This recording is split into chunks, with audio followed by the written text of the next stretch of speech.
आप लोगों की मेहनत रंग ले आई। वार्नर ब्रोस HBO मैक्स पर अगले साल ही जस्टिस लीग का सिलेंडर कार रिलीज करने जा रहे हैं। फैंस ने टाइम स्क्वायर में जगह खरीदी, फैंस ने प्लेन्स पर भी बैनर लगवाए और फैंस ने अपनी खुद की फंडिंग भी स्टार्ट की, सिर्फ और सिर्फ जस्टिस लीग का वो वेरिएंट देखने के लिए जो जैक स्नाइडर ने ओरिजिनली प्लान किया था। और हाल ही में हमें ये खबर मिली कि जस्टिस लीग का सिलेंडर कट अगले साल 2021 में HBO मैक्स पर रिलीज किया जाएगा।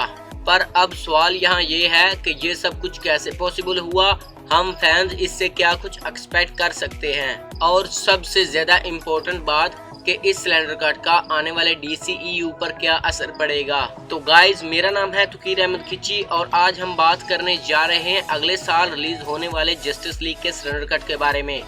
तो लिटरली स्पॉयलर्स का ध्यान रखते हुए चलिए स्टार्ट करते हैं। ओके, तो कहानी शुरू करते हैं। साल 2017 में आई जस्टिस लीग वार्नर ब्रोस का एक बड़ा प्रोजेक्ट थी, जिससे कम से कम उन्हें $1 बिलियन की उम्मीद थी। डायरेक्टर जैक स्नाइडर ने इस मूवी का ज्यादातर काम 2016 में ही खत्म कर दिया था और इसीलिए मूवी की रिलीज से एक साल पहले कॉमिक कॉन में हमें इस मूवी का ट्रेलर देखने को मिला। हम फैंस खुश थे, जैक स्नाइडर खुश थे, लेकिन इस मूवी के पोस्ट प्रोडक्शन के दरमियान जैक स्नाइडर को एक फैमिली ट्रेजेडी से गुजरना पड़ा और उन्हें पोस्ट प्रोडक्शन के बीच में ही जाना पड़ा। तब ये काम संभाला द एवेंजर्स और the Avengers age of Ultron के डायरेक्टर जॉस व्हेडन ने, जिन्होंने कहा कि उनके मूवी प्रोडक्शन से जुड़ने के बाद मूवी पर इतना ज्यादा असर नहीं पड़ेगा। पर जब ये मूवी सामने आई तो हम लोग दो डायरेक्टर्स का काम एक ही मूवी में देख सकते थे। अगर आपने जस्टिस लीग के कॉमिक कॉन ट्रेलर को देखा है और बाद में आपने जस्टिस लीग मूवी को देखा है तो आप समझ ही जाएंगे कि मैं क्या कह रहा हूँ। हमें ट्रेलर में दिखाए गए कई सारे फुटेज मूवी में से गायब थे। मूवी का टोन जगह जगह पर शिफ्ट हो रहा था और थोड़ी सारी चीजें बदली बदली लग रही थी। कुछ फैंस ने कहा कि हमें तो मूवी बढ़िया लगी, लेकिन कुछ फैंस ने कहा कि ये क्या मजाक है।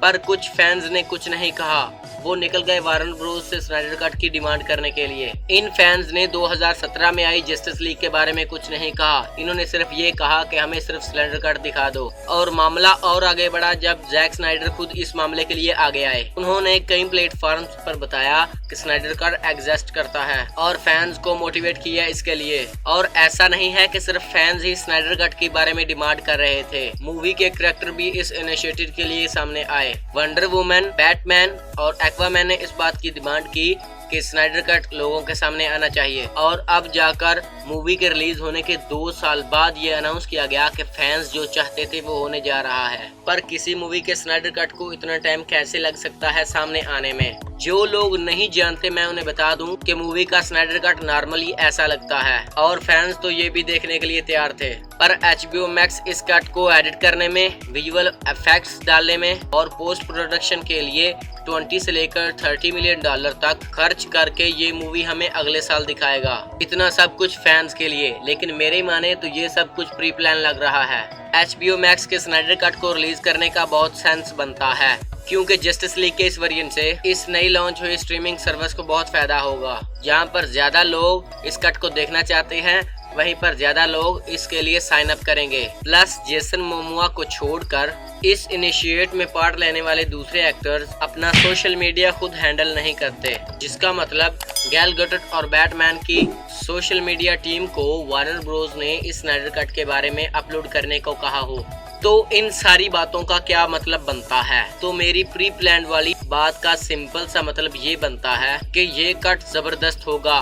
कोई कंपनी बेवकूफ नहीं होगी जो कि सेम स्टोरी दिखाने के लिए 20 से $30 मिलियन तक का खर्च करे। ये बात बिल्कुल सही है कि जैक स्नाइडर की जस्टिस लीग हमें जॉस व्हेडन की जस्टिस लीग से बिल्कुल भी मुख्तलिफ दिखने वाली है। इस पर कहा यह भी जा रहा है कि HBO मैक्स पर ये मूवी 1-1 घंटे के 6 पार्ट्स पर बांट दी जाएगी, जिसको एक एक करके हर हफ्ते दिखाया जाएगा। आप समझ ही सकते हैं, ज्यादा बड़ी मूवी, ज्यादा मजा और ज्यादा ही प्रॉफिट। इसे कहते हैं देने वाला जब भी देता है, देता छप्पड़ फाड़ के है। तो अब सवाल यहाँ ये है कि इस कट का आने वाले DCEU पर क्या असर पड़ेगा।